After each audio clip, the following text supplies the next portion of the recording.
Hey everyone, welcome to this week's Trade to Black podcast. I'm your host, Shad Dales, a division of the Dales Media Group. Before we begin today's podcast, all views on the Trade to Black podcast and the guests on this podcast are purely opinion. You should not treat any opinions expressed by us or our guests as investment advice. The views on this podcast are solely intended to be informational and are not investment advice. Joining me, as usual, lead financial writer of the Dales Report, Benjamin A. Smith. Benjamin, how was your week? Week's going well, Shad. Yourself, how are you doing? I'm good. Good. Anthony, just getting back from Art Basel. For sure that was a blast, but how was the week? It was good. Both of the sectors that I'm most levered to are in the crosshairs of the U.S. government. So, I mean, yeah, sounds great. You had crypto on the Hill, and then you had Schumer just poo-poo all over the cannabis parade. I'm sure we'll get more into that as the podcast goes on. I don't detect any sarcasm there, Anthony. No sarcasm at all. This Rainbows week's and butterflies in the U.S. of A. This week's podcast could turn actually into a political podcast, but you don't want to go. We don't want to go there. We have to, though. We have to. I think we have to. Let's begin. Obviously, the elephant in the room. We'll start with cannabis again this week, and obviously, you know, the big news earlier this week was safe banking not being included in the NDAA, which I know is very frustrating for a lot of people, but. You know, when you look at this, I don't want to ask why this wasn't included because we obviously have a pretty good idea. But moving forward, how much pressure do you guys think, and I'll start with you, Ben, how much pressure do you think a guy like Chuck Schumer is moving forward right now and obviously leading into the midterms? Yeah, I think there's a lot of pressure on Chuck Schumer. I mean, you know, you had a bunch of, not only the bill was bipartisan and it had bipartisan support, right? You also have you know, a lot of lobby groups like CUNA, big union in the United States. You have banking lobbyists. You have a whole bunch of lobbyists. I think I heard the number like 120 million members banding around are customers who want this to happen. And then Chuck basically took a sure win, Chuck Schumer, right? And he could have incrementally advanced the ball, and he decided not to, right?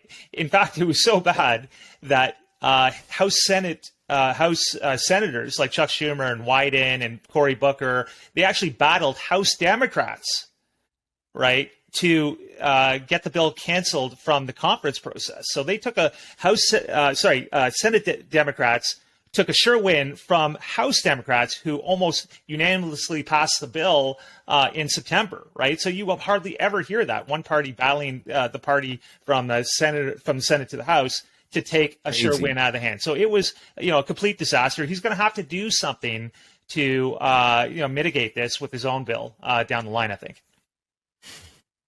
Anthony, what are your thoughts? Yeah, I mean, it honestly just infuriates me.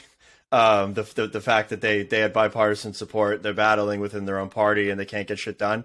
I mean, it's just an injustice to the entire system. I mean, if you want to really fight for social equity and say that is imperative to switching to driving change, sure, but give us safe, give us a little win, give the banks the cash, give these companies security, and I mean, let the sector grow. If anything, Chuck Schumer and them shooting down the Safe Banking Act, it just basically put the top 6 MSOs that much higher above everybody else.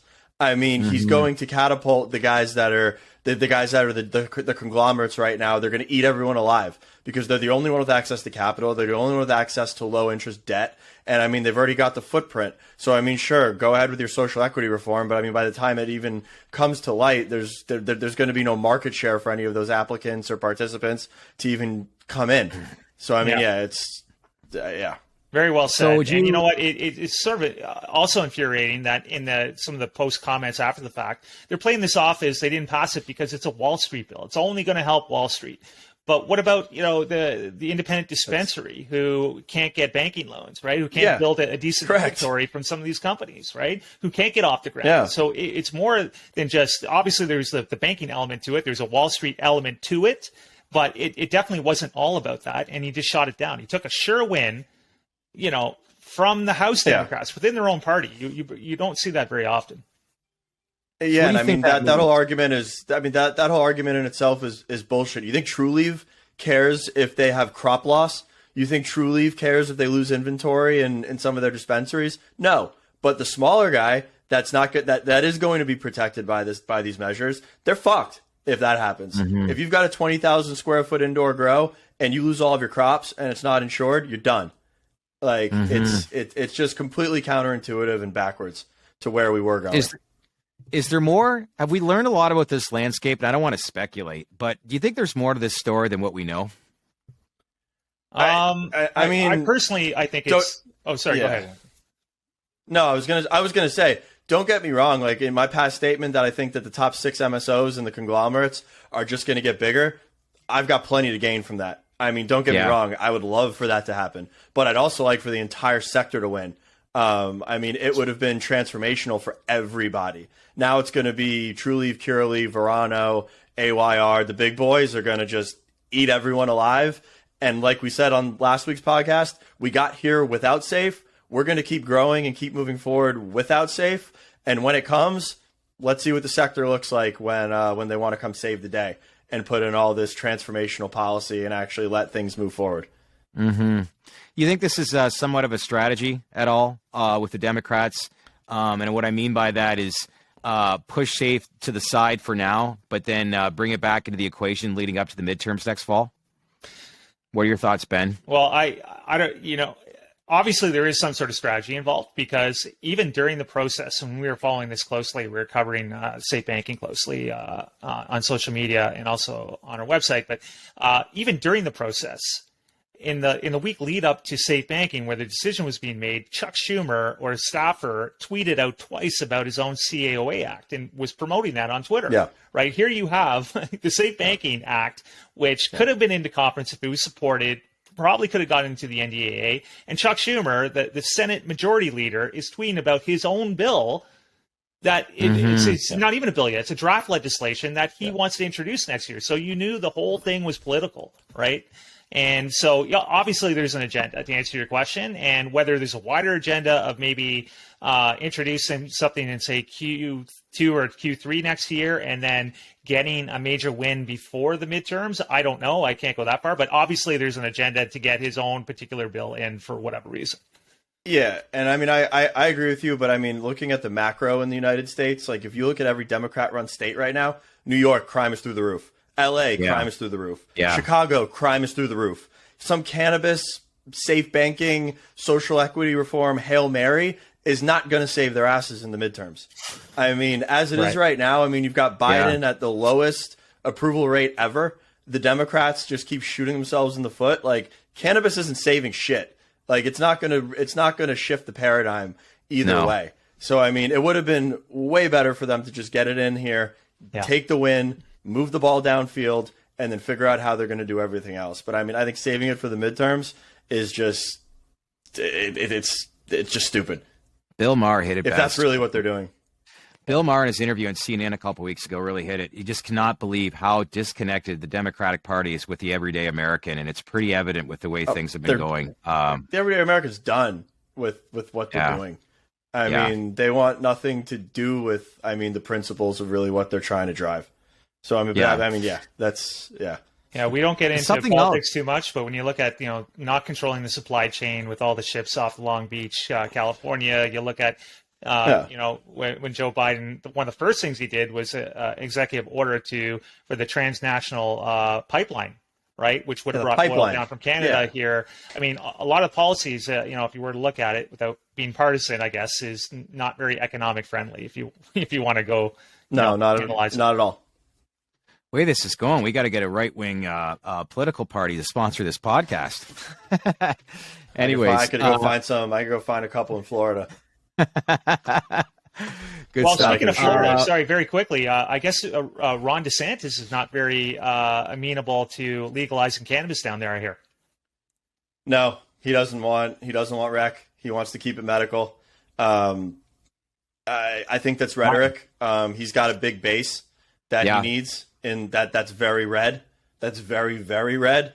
So, I mean, while he is telegraphing that, I don't think it's going to hinder adult use coming online in Florida, he's just got to take that stance, because if he's going to run for office in 2024, he can't be sitting here saying rah rah cannabis, because that ain't going to fly with the ultra conservative. So do you think red the ballot base, initiatives, especially the MAGA? Do you think the ballot initiatives that are being proposed in Florida to get it on the ballot, I guess during the midterms, do you think they have a chance to get it, constitutional amendment to get? You think that has a chance? Yeah. I think it has a chance. Well, I think it has a chance regardless of what he says. He knows how much money it's going to bring to the state, which is one thing. But he has to take that stance. The MAGA crowd and everybody won't touch him if he starts saying, like, legalize cannabis. They'll shoot himself in the foot. Yeah. Well, something else that affected U.S.-based cannabis companies this week was the CSE, where a lot of these companies are listed right now. They unveiled what's called a second tier on their exchange. So what this second tier is, it would shorten the length of times that companies would issue financial results and force issuers to increase the size of their board of directors. And to learn more on that, and our guest of the week this week is we brought in CEO Richard Carleton from the Canadian Securities Exchange to explain more. All right, it's time for our guest of the week of the Trade to Black podcast, Richard Carleton. He is the CEO of the CSE. Richard, how are things? Happy early holidays. Thank you very much, Ed. Things are great at the Canadian Securities Exchange as we look to turn the calendar to 2022. They're always great. When I got this company off, for all my viewers watching, I literally followed you around for about 3 or 4 days straight to every VIP party. And that week in Vegas at MJ Biz, I felt like I was born.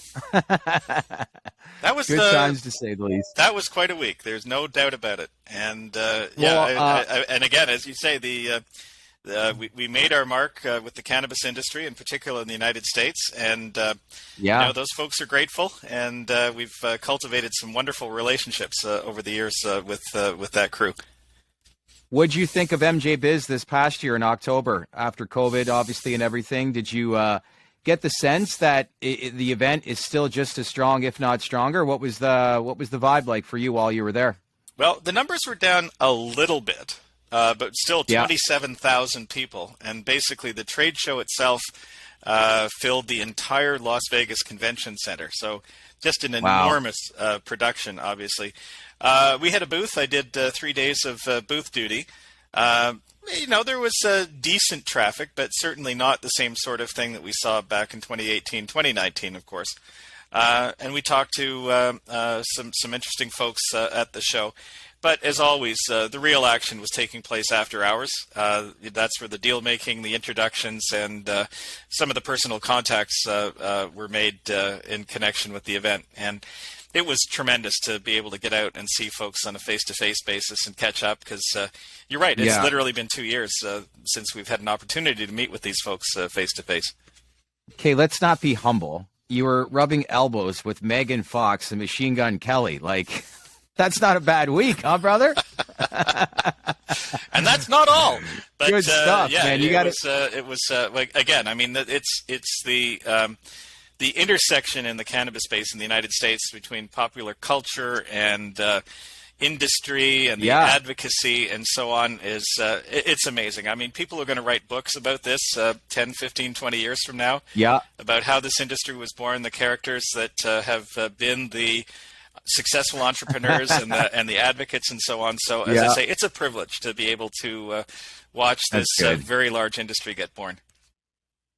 Well, we wanted to have you on. Interesting news, obviously, this week. So the CSE, there's been some buzz. You're unveiling a senior tier on the exchange that could affect U.S.-based cannabis companies. So the senior tier, would shorten the length of times that companies would issue financial results and force issuers to increase the size of their board of directors. So why was this decision made, and what does it, I guess, all mean?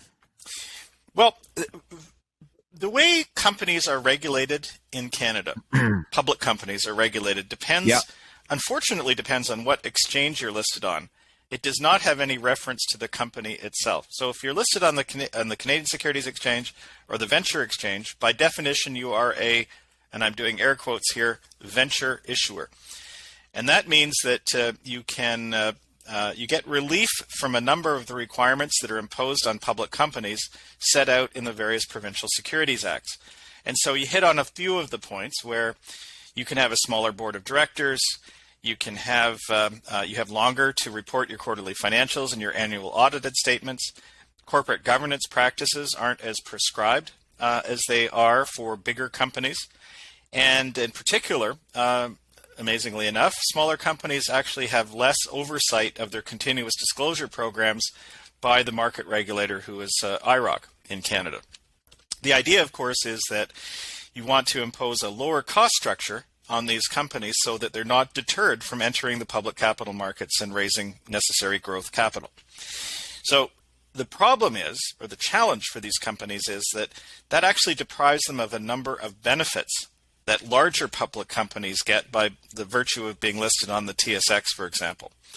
So I have to apologize in advance because we're going to get into a little inside baseball in terms of how the capital markets operate. But basically, the companies listed on the CSE right now are not eligible for margin relief under the IROC dealer capital rules. Now, gotcha. People would say, okay, well, what does that mean to me, somebody who's been investing in different companies listed on the Canadian Securities Exchange? Short answer, of course, is not a lot right out of the gate. But what it does is it increased the cost quite significantly for dealers who are conducting financing activities for issuers on the CSE. It means they have to take quite a large regulatory capital charge against inventory positions in CSE companies that they're holding on an overnight basis. Again, deep industry baseball. But the upshot is it means that those companies will pay more to raise capital by virtue of the fact that they're listed on the CSE, even if they are, as we discussed, many of these companies are multi-billion-dollar market cap companies with hundreds of millions in sales on a quarterly basis who've succeeded in a very difficult marketplace and are by any measure mature, senior, growing companies. And so that's one of the things that we're looking to address with the creation of this new senior tier. We want to get margin relief for these companies. Now, Richard, can I just interrupt you for a second? Does that do those margin requirements have anything to do with like intraday position holding on brokers such as interactive brokers? Or are you talking about overnight positions with like institutional investors mainly? The impact is on the overnight, but that also has an impact on liquidity, right? Because if people aren't willing to hold those positions overnight in order to reduce the regulatory capital that they have to carry against the position, that means that they are, as I say, less likely to facilitate institutional size trading, for example, right? Because they may wind up with a big capital cost on an overnight basis if they're working a transaction for a large institutional investor, for example. So yeah, that's absolutely on point, Ben. As I say, it's kind of deep inside baseball, but it has a real impact in terms of liquidity as well as the capital costs for these companies. There's a number of other subtle issues that we're looking to address with the creation of this board. We have companies now that would qualify for inclusion in the small cap indices, for example, that are maintained by MSCI and FTSE. For your listeners, those are two of the largest global providers of index products to investors and institutions, and they form the underlying interest for a lot of ETF and investment products around the world.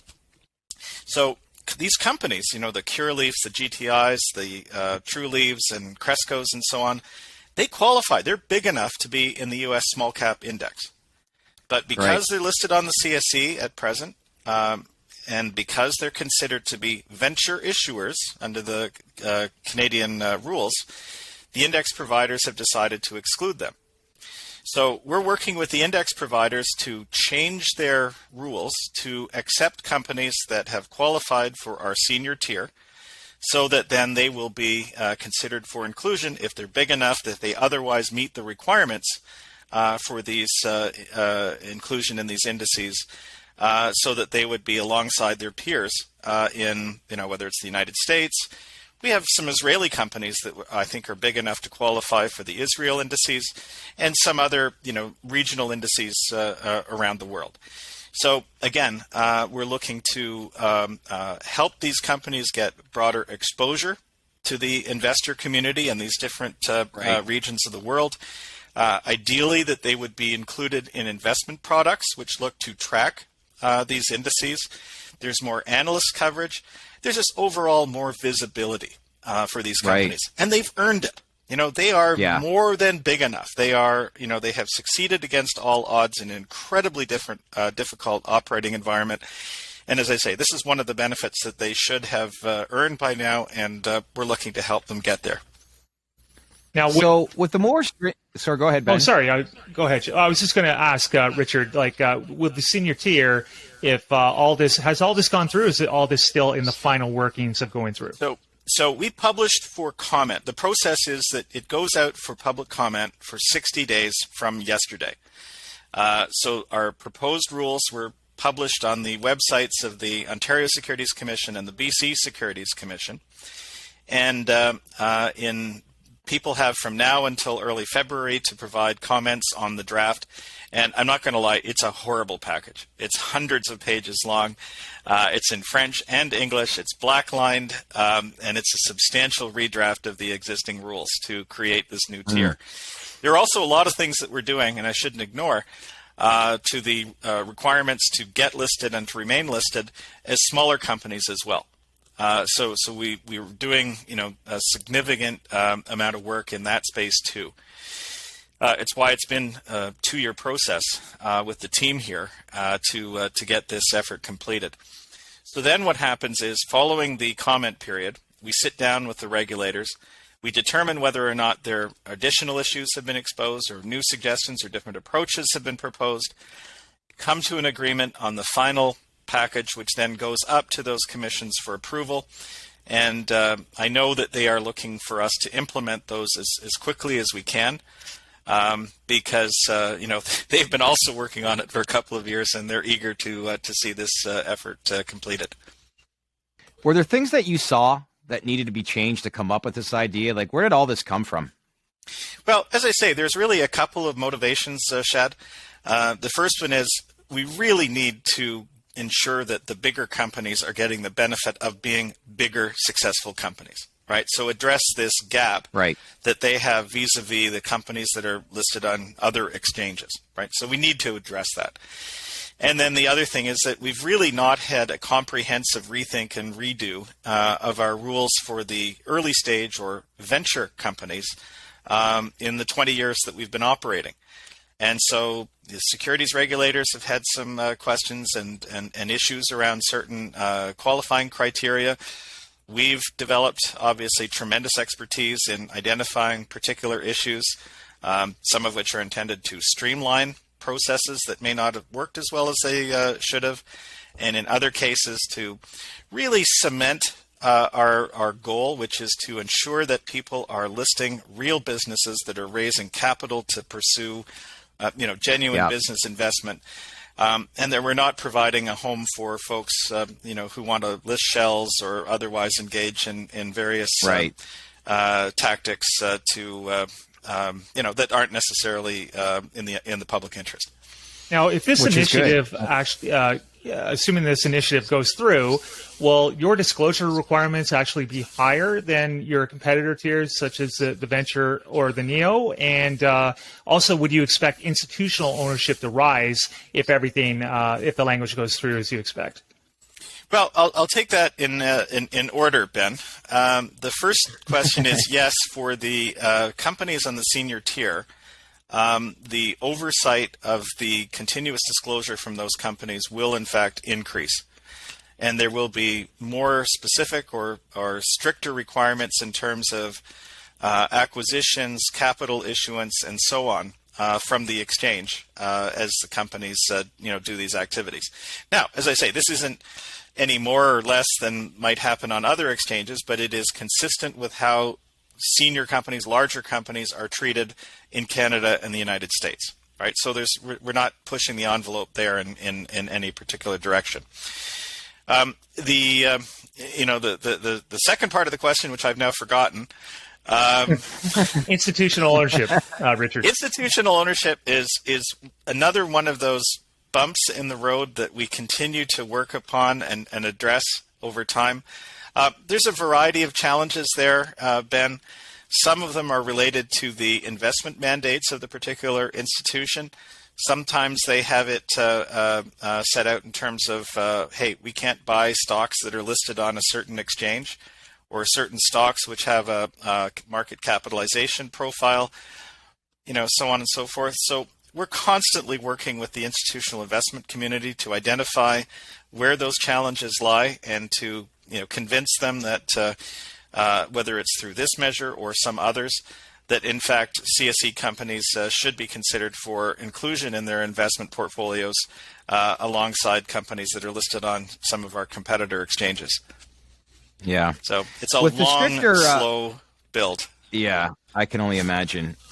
With the stricter, I guess, listing requirements, does this now enable you to host ETFs, let's say, in both the cannabis and psychedelic sectors? Yeah, Shad, that was one of the other motivations, of course, for the project, because we have included in the package our rules for ETFs, SPACs, and structured products for inclusion on the senior tier of the exchange. So, yeah, very much so, as you would appreciate. The manufacturers of ETFs looking at, as you say, the psychedelic space, the cannabis space, they want to have products which actually have cannabis in the cannabis index. So, real live plant touching. So using the LED manufacturer or a fertilizer provider or, that may be an interesting proxy for the space, but it's not the real space.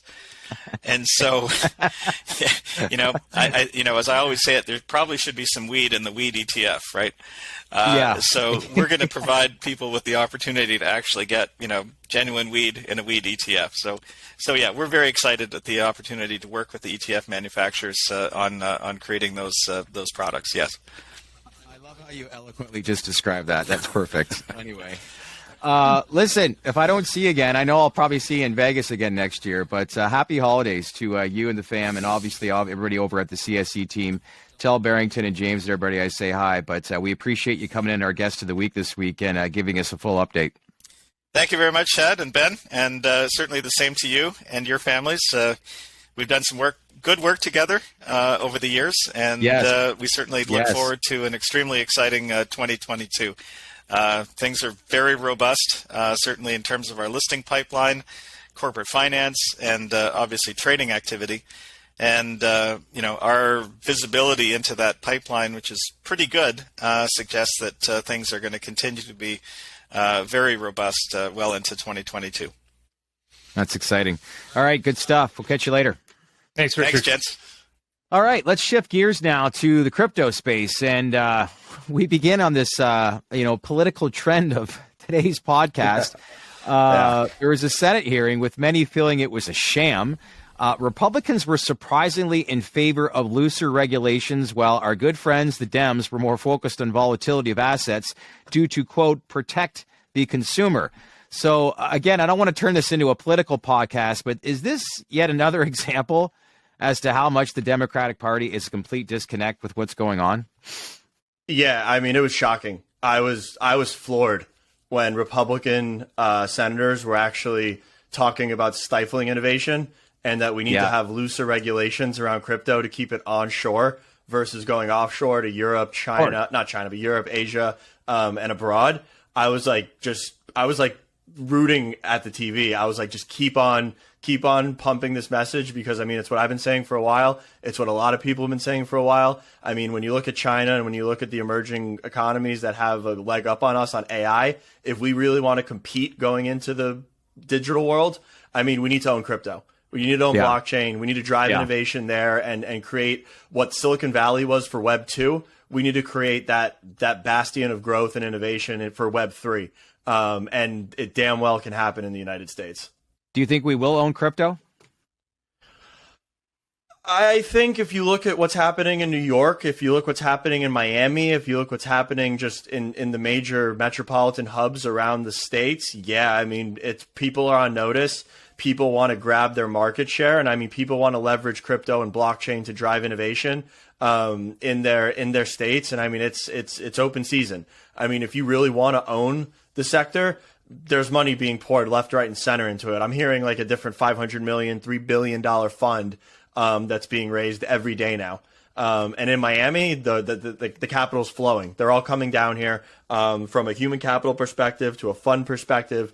The mayor of Miami and the infrastructure in Florida and Tampa as well. Kathy Wood's going down there to move ARC completely down there, and she's all about blockchain innovation, fintech, et cetera. I mean, it's our opportunity to bungle. But if the Democrats come and want to do the whole, we need to protect the consumer, blah blah blah. You need to really ratchet up regulation. We'll be dead in the starting blocks. What's the big takeaway that you found at Art Basel last week? Because you said the whole NFT space took over. So if I'm learning this space, I'm interested in it. I didn't make the event. What would be the biggest takeaway for people? Something important that they should know about the industry? I mean, the biggest takeaway is it's been integrated into pop culture. It's been integrated into pop culture. It's been integrated into big business. I mean, crypto, blockchain, and NFTs and Web3 is finding its way into everything. It's finding its way into art, into media, into IP, into music, into movies, into publishing. I mean, I'm seeing things coming full circle in several different industries. So, I mean, my biggest takeaway is it's here. And it is pop culture, which once stuff gets into pop culture, especially in the U.S., forget about it. Everyone becomes just fascinated with it, and it becomes a mania, which we're already in, and I think it's going to keep perpetuating itself into next year. Why is that important when it comes from an investment standpoint? What are trends that we need to watch and see? Yeah, I mean, with technology, it's all about user adoption. It's about user adoption. It's about just scaling the technology, and it's about getting it into as many people's hands as possible. And I mean, we're still very early. There's still a very, very small amount of the population that actually have crypto wallets, that have Web3 enabled websites that are able to transact. I mean, Web3 and NFTs are niche right now compared to everything else.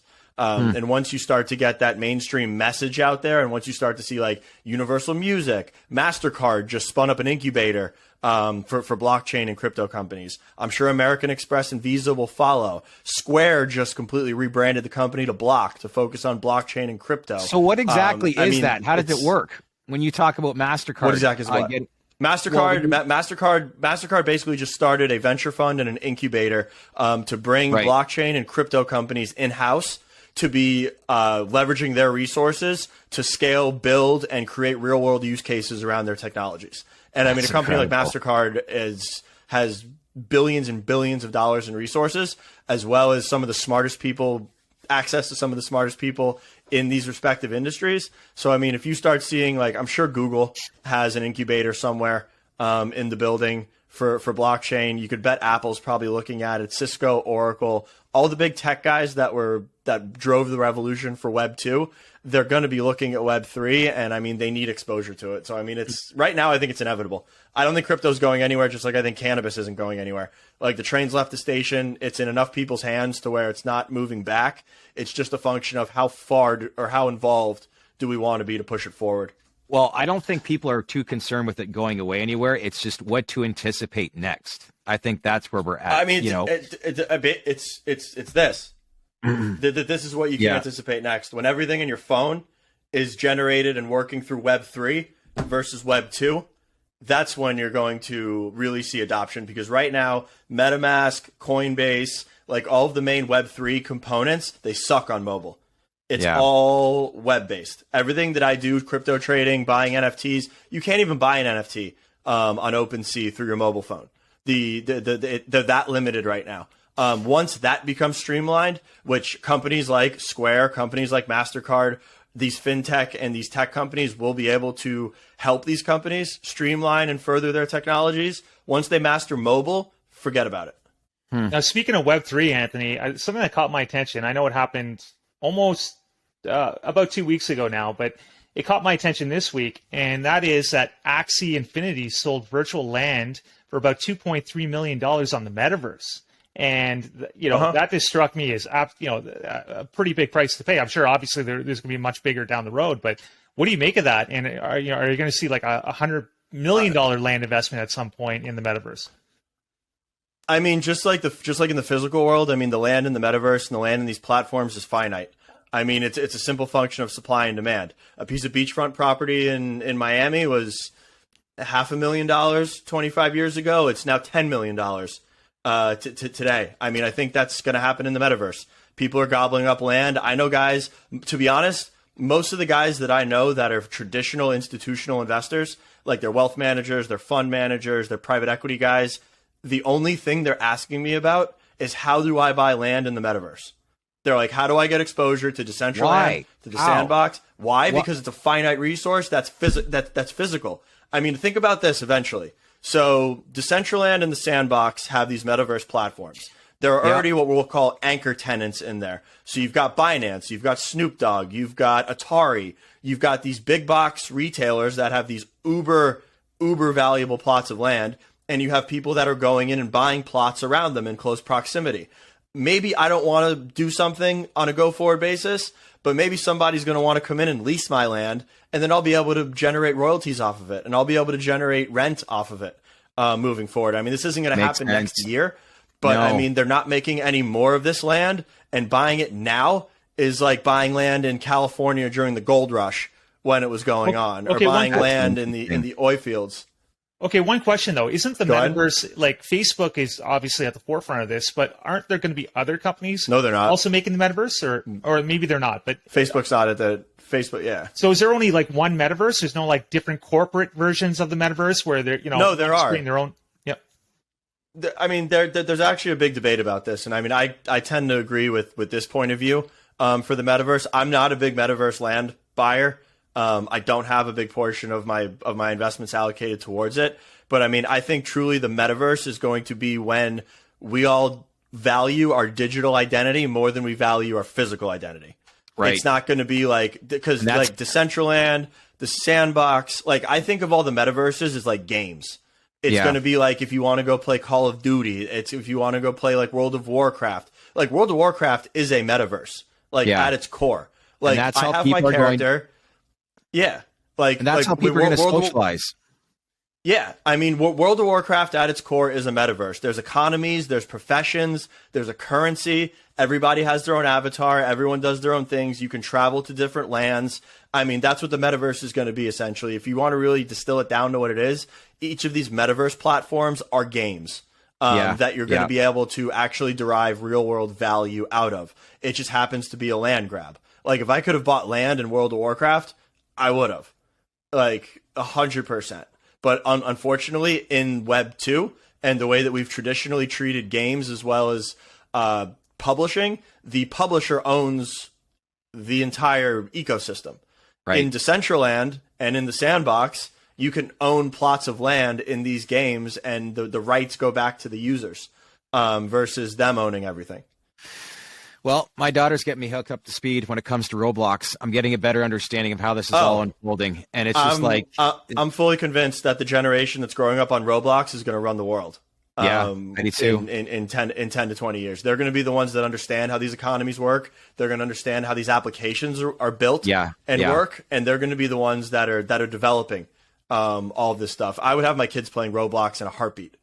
And for the people that honestly find this overwhelming, learn it. It's fascinating. It's incredible. Adapt to change, because it's really, really, it's not going anywhere. If you don't learn it, if you don't learn it now, you're going to learn it 5 years from now, and you're going to be late. I mean, it's a function of just diving in and just educating yourself. And I mean, there's nothing to not gain from it at all, because it's here.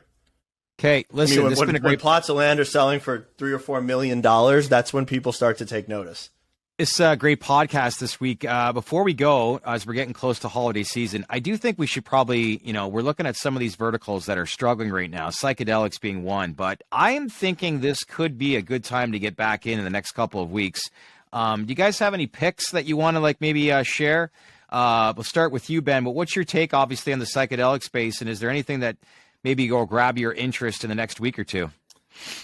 Yeah, I think it's, traditionally a good time to get beaten down sectors into Q1, early Q1, like January 1st, sometimes right at January 1st, literally, because it's the old dogs of the Dow theory, where some of the sectors have been beaten up the most tend to outperform actually the next year. So obviously psychedelics would be a huge part of that. They'd be a huge candidate for that. And there's a lot of beaten down names, and some of them are getting quite attractive. Numinous would be one because they have a study with MAPS coming up probably getting started in Q1, and then MDNA has an outside shot of actually being approved based on this study in Canada, maybe this year or next year, right? Compass might look okay. Some of the big names. You want to invest in the big names in this sector, so I would start there if I was going to get in. What's grabbing your attention right now, Anthony? And it doesn't necessarily have to be just psychedelics, but what are you looking at? I respect Ben's opinion. I mean, Ben knows a hell of a lot more than I do about psychedelics, but I wouldn't touch them right now with a 10-foot pole. Okay. Why? I'd be buying some of just the way the trend is. Just the way the trend is. I mean, I think there's been a mass exodus of retail, and I mean, if you look at the capital outflowing from things like the CSE, it's insane. To look at the capital that's come off of there, and I think a lot of these retail guys have gone to crypto. I don't know if they're going to come back, but I mean, the big boys in the sector, I like, but I don't know if I put money in them right now. I mean, I'm looking at a couple cryptos right now, mostly like Chainlink. They just brought on Eric Schmidt as an advisor. I mean, Eric Schmidt's about as big as it can get. If you don't know who that is, he basically started Google. And then I'd be also looking at Sushi Swap. It's gotten the shit beat out of it from like 15 to 6, and it's for no other reason than they've been selling coins, putting them on the market to raise money, just like a stock would do for a private placement. And then I'd also be looking at Algorand. It's a big up-and-coming blockchain that's being built with dApps and games, etc. And I've seen like 4 funds being launched that are solely for Algorand projects. And when those funds start to materialize and deploy capital, those dApps and applications are going to start to scale. And when they start to scale, I think you're going to see growth in their coin and the conversations start to converge around them. So, I mean, that's just three of the main cryptos that I'm looking at right now. And then AVAX. They were part of MasterCard's incubator program. And Avalanche has gone from $8 to like $140 within the past 6 months. And it's also traded down. It's at like $88 today. I bought some last week. I bought some today. I'll continue to buy going into Q1 of next year.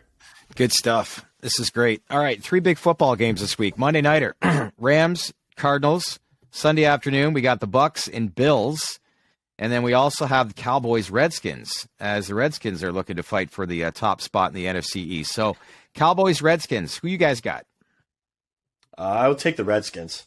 Taking you know what? It's the Washington football team. Football team. My apologies. My apologies. We got to be PC. We got to be PC, especially with all this political talk.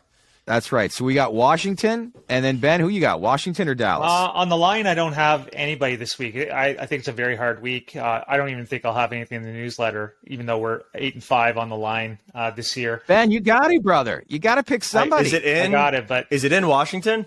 It's in Washington. Oh, I'm taking Washington all day. You taking Washington? I think they're yeah. Okay. Bills, Bucks. Bills got to win that game. Bucks. Bucks. Bills are disappointed after a good start. They've lost to Pittsburgh. They've lost to Miami, or was it Houston? Dolphins looking amazing, right? My Dolphins are looking amazing right now. Yeah. Tua is coming around. I would bet that Leonard Fournette, after watching the game last week against the Patriots, Leonard Fournette has 30 touches in that game. Yeah, maybe. Well, just wrap your head around this. That they just got beat at home in windy conditions that they should be used to by a quarterback who threw the ball 3 times. He went 2 for 3 for 19 yards. So they knew all game it was coming. If it wasn't apparent, it would have been apparent by midway through the second quarter that the run was coming, and they still ran for I don't know how many yards. It was a lot and enough. They ran 30. They ran 32 times. 32 times in a row. 32 times in a row. 32 times, and they still lost. So I don't have a lot of confidence with the way they're playing. No. The Patriots ran the ball 32 straight play. Yeah. That's what I mean. But if you're the Buffalo defense, you know it's coming, and they still did enough. Correct. Even though it wasn't a juggernaut, they still did enough to win the game. So I don't have a lot of confidence that they're going to go into Tampa Bay and cover the 3.5. But I don't know if I would necessarily take it either. But yeah, I'm not on the line on Buffalo. Monday night, do we get Matthew Stafford from the Los Angeles Rams, or do we get Matthew Stafford from the Detroit Lions? Rams. He's been consistent all week. I'm going to say the Rams smoke the Cardinals. Really? Yeah. I'm going Cardinals. Yeah. Cardinals, no. Cowboys, Bills. That defense, that defense in LA is clicking right now. Maybe. Anyways, have a good rest of your weekend. And I guess we'll have some exciting stuff next week as we head into the holiday season as we continue this huge trend in the crypto space. Can't get enough of this right now. But appreciate your time, guys. All right. Cheers, guys. Have a good weekend, guys. Bye.